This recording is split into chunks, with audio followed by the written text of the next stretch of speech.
Hello, and welcome to Book Circle Presents An Ever-Mounted Cavalry. I'm Earl Weinberg.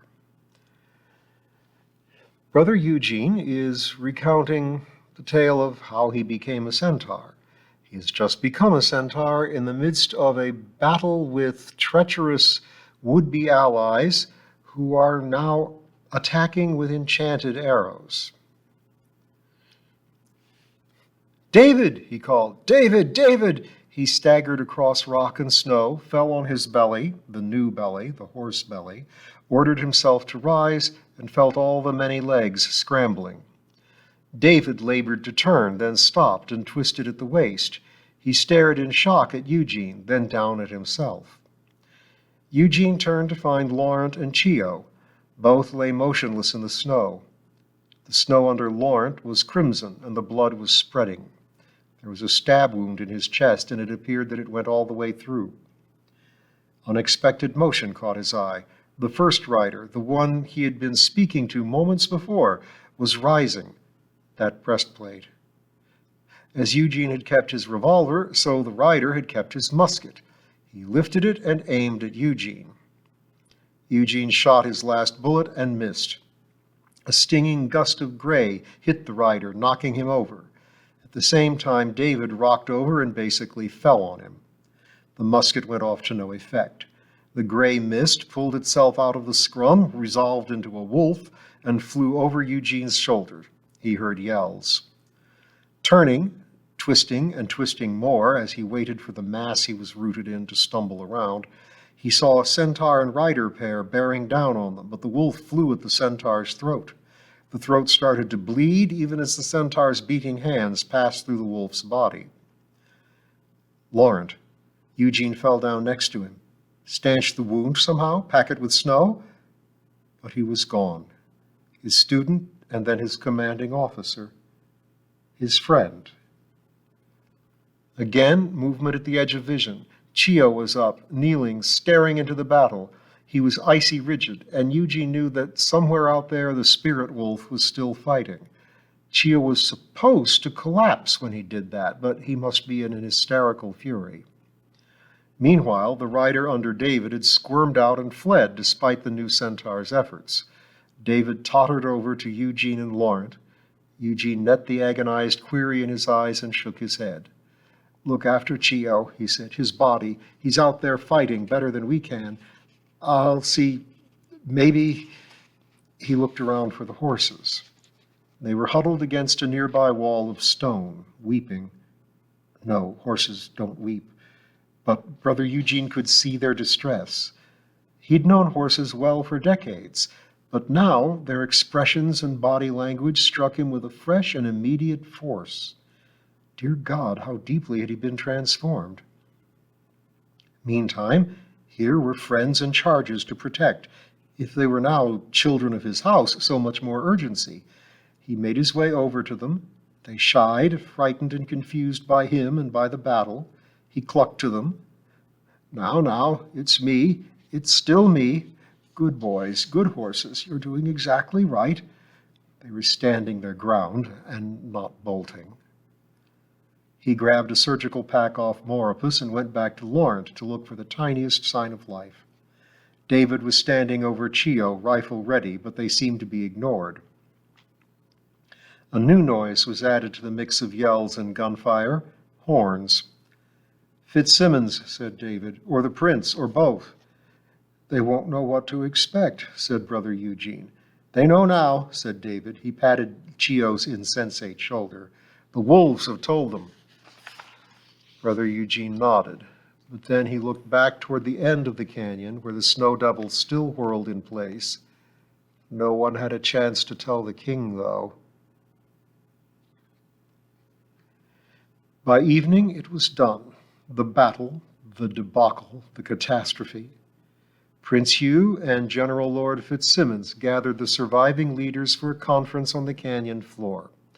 A little way off was a snowdrift where the snow devil had stood until the last surviving Thessalonian had vanished into it.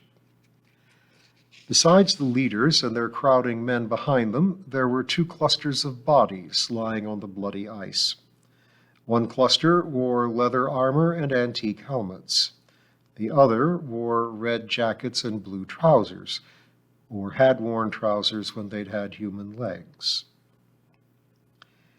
Before Prince Hugh and Fitzsimmons, on ice, lay the two most important bodies.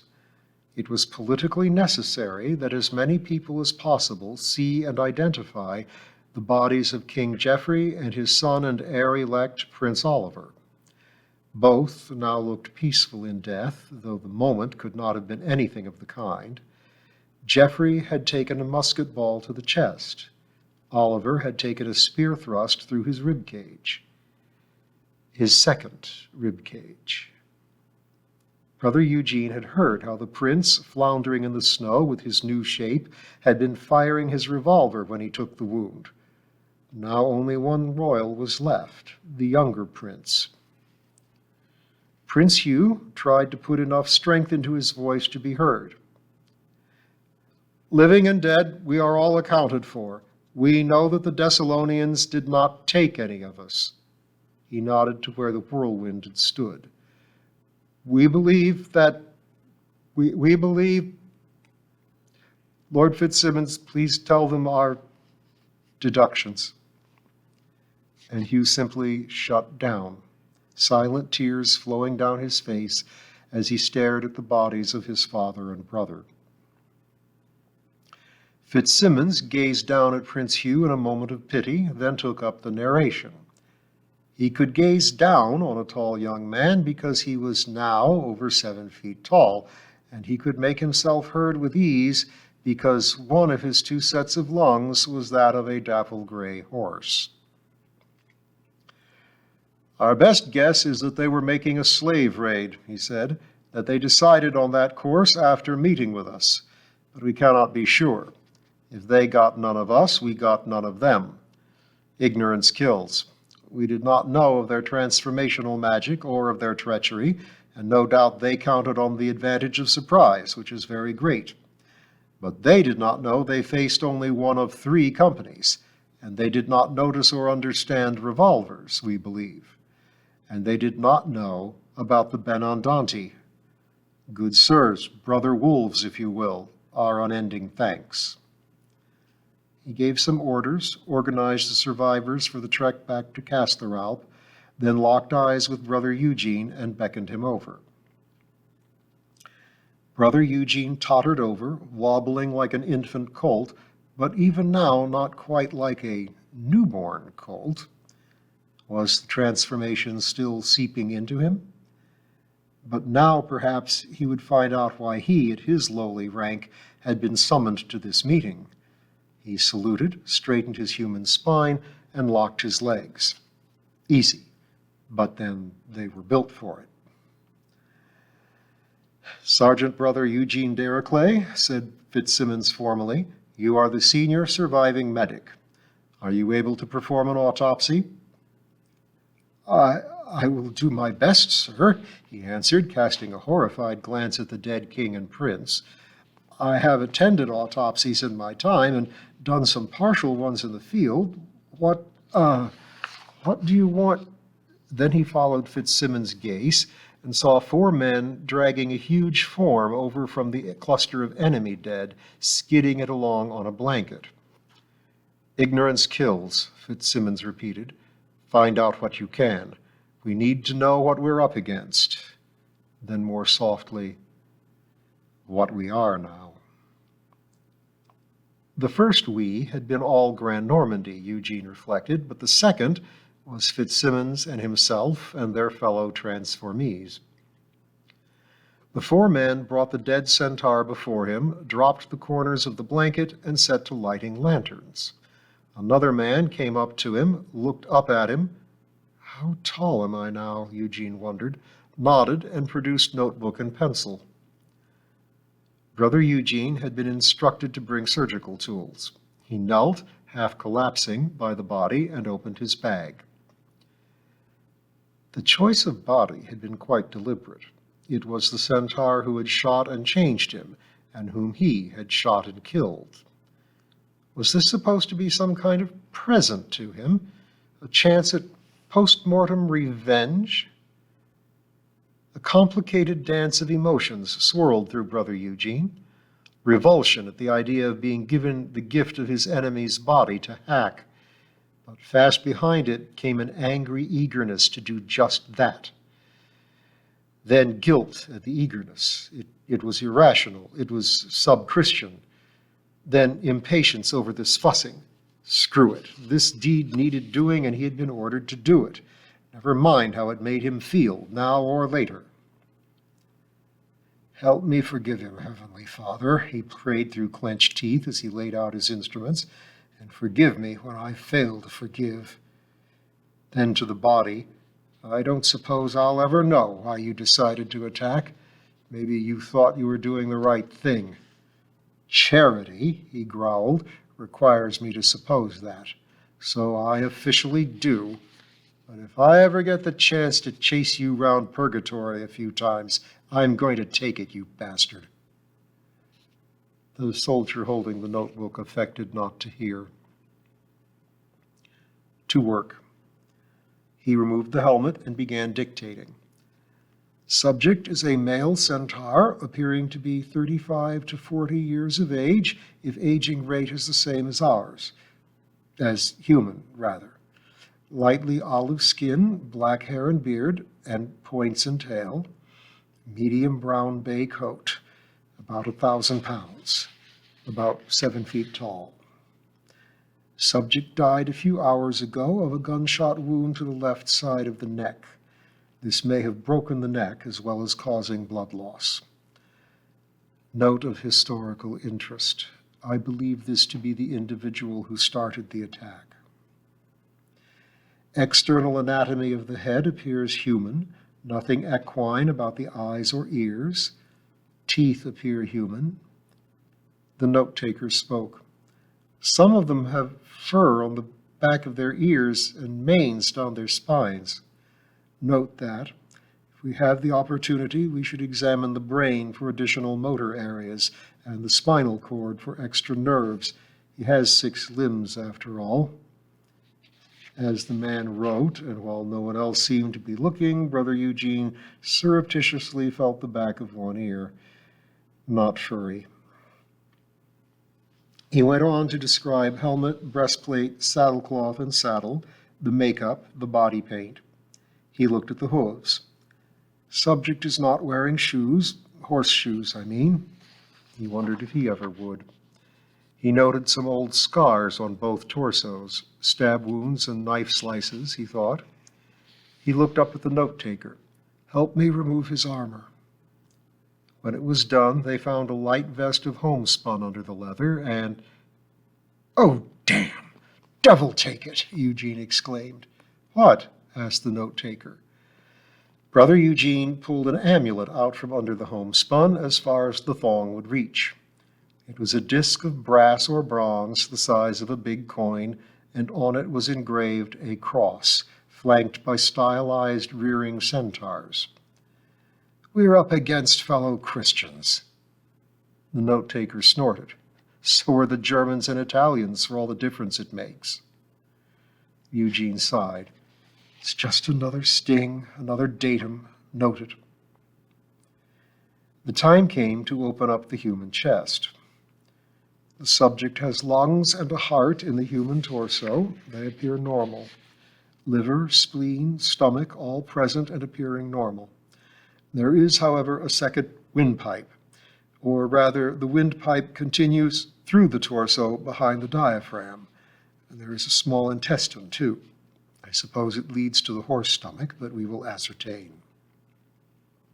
He looked up. Fitzsimmons was still standing there. Standing was very easy now. He was watching with grave interest.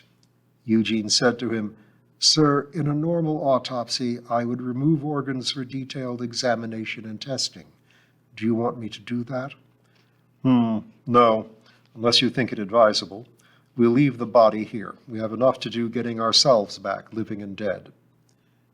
"Our dead, sir?" asked the note-taker. "Definitely," said Fitzsimmons. "We've just been attacked by an enemy happy to use great quantities of magic, body-related magic. If they come sneaking back, I don't want to leave them our dead to play around with. I don't put necromancy past them." Eugene thought of Laurent and exhaled in relief. The sigh went on and on, coming up from that extended windpipe. "No kidneys," he reported a few cuts later, "just muscle, lots and lots of muscle." He found himself looking into Fitzsimmons' face, lecturing. "Think how much muscle there is in a horse's neck. That's what I'm finding here. But I don't think they're the same muscles. Obviously, they can't be arranged the same way." "Same as a man's torso?" asked Fitzsimmons, "or the same as a horse's neck?" "Either. It's dark, and I'm not expert enough in horse anatomy, but I think horse muscles and human muscles have been stretched around and woven together. It fits the theme." "Theme?" asked Fitzsimmons. "The theme of splicing. A centaur isn't its own animal. It's a splice of human and horse, just as it appears. I think. We'll find out when we look at the horse body. That is, I will, sir." He trailed off, remembering that he was debriefing to his commanding officer, not lecturing Laurent. Never again, Laurent. Fitzsimmons was thinking about other things. "So we are still human, as far as it goes?" "Yes, sir, as far as it goes." Fitzsimmons shifted on his new hooves and switched the tail he had not had that morning. "Well, there's the tale of Sir Geoffrey of Alderney, ticked off the Red Lady of Webney and spent a year as a stag. So much a stag that he ended the year with a doe for a wife and a fawn for a daughter. Still served the king all through it, though, and got sainted in the end." Brother Eugene knew the story. Every version included the detail that Sir Geoffrey never ate venison again, which seemed only proper. "An encouraging example, sir," he said politely. After all, Geoffrey got turned back. The horse part of the centaur turned out to be even more true to species than the human part. No anomalies like an extended windpipe or missing kidneys. Ascertaining this took a long time. While it went on, Prince Hugh came up and stared. Eugene couldn't help wondering what he was thinking. This is the very creature that started all this woe. This is the shape imposed on my brother. My brother is dead. My father is dead. I am his heir presumptive. What do I do? What next? All these, no doubt, and more besides. While Brother Eugene worked and the lamps burned and the note-takers scribbled, people came up to Hugh and Fitzsimmons for brief, quiet conversations. Eugene followed bits of it. They were organizing the next move, to trudge, as best they could, back to Castleralp. Eventually, he put down his tools, sighed, and stood. All the oddness of his new body came flooding back. How big he was now, how strong he felt, even as his legs, all four, tingled and unstiffened. In short, my lords, he is what he appears, the top half of a healthy young man and the body and limbs of a healthy young horse. Or he was, until I blew away his left carotid artery. He cleared his throat. I wish to report some psychological changes. In myself, I mean. I can now read horses as readily as humans, and I am not sleepy at all, despite being very tired. He glanced sideways at the note-taker, who was dutifully taking this down, but swaying as he stood. His eyes had been fluttering closed off and on for the last hour. Prince Hugh looked to Fitzsimmons, who nodded. As a general of cavalry, he of course knew that horses not only dozed standing up, but slept very little. His gaze, wide awake, met Brother Eugene's. We go on with what we have, he said. Thank you, brother. Thank you, brother, echoed Prince Hugh. Your work is very important. As Lord Fitzsimmons said, ignorance kills. Victory goes to the side that knows the most truth. Brother Eugene blinked. Sun Tzu, Your Majesty? Hugh nodded. He said something like that. My father, grief creaked in his voice, had me read him. You've been working for a long time, brother. Do you need food? Something hot to drink? Brother Eugene looked around the dark ice field. Little fires glimmered on small piles of firewood brought in on pack horses. Had people been brewing tea here in this pit of disaster? He felt hysterical laughter building in him. Both sets of ribs wanted to pump. Yet another new sensation. Would he laugh or bray? Not the time to find out. He stifled the urge. Thank you, Your Highness, yes.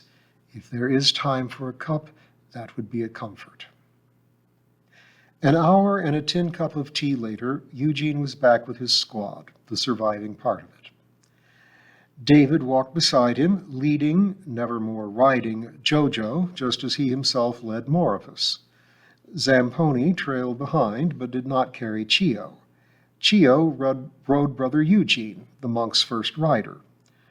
Or the boy's body rode, arms tucked under his, head resting on his shoulder, not breathing nearly enough for Eugene's comfort, but Chio himself was far away on duty. It is an interesting metaphysical question whether souls have positions. They have histories, so why not locations? However that may be, the essential Chio inhabited or possessed or enchanted a wolf-shaped ripple of air, as much a sound wave as a body, an animated howl, skimming over the Alps. He was far faster than an arrow. Still, he chafed. Had he been like his father and mother, or aunts and uncles, he could have simply been at his destination. But he was a beginner. He could follow only a few familiar spoors, and laying them was still beyond him. Every Benandante in the troop had been sent out, some to Normand House, some to Le Vignoble de Guillaume, the English and French capitals of Grand Normandy, some to Castleralp to plead for added help from the dwarf lords, and some to Webney, the hidden island of the Channel Fays, the firm allies of Grand Normandy. Chio was one of the ones sent to Webney. He was being sent at all only as backup, to make trebly, quadruply sure that word got back of the Thessalonian treachery and the need for help. Go northwest, he had been told, until you hit water. That'll be the channel. Then seek for Webney. He wasn't to seek out Castleralp. That was a job for senior couriers with diplomatic experience. The dwarf lords wanted nothing but to hunker down behind their wards and walls to wait out the arcane side of the war. It had taken much talk to get them to receive the Jossalfer. They were not expecting anything other than the eventual return of the cavalry, and that reluctantly. Surer help was on Webney. Of course, Chio had never been to Webney and couldn't have laid a spoor there if he had, but at least the glamours hiding the island would not baffle him while he was out walking. If he could spot Calais, he thought, he could refine his bearings and hunt for Webney. And with any luck, he would be able to smell out his family, his elders, already there. Then it would be his part to return to his body and the troop with whatever news he was given. He dove under the cloud layer that obscured the ground from here to the horizon. Pest. Nothing but snowy mountaintops, as if he had just left Brother Eugene's back. He heard the pack. And we will find out what it means to hear a pack when you're up in the sky next time.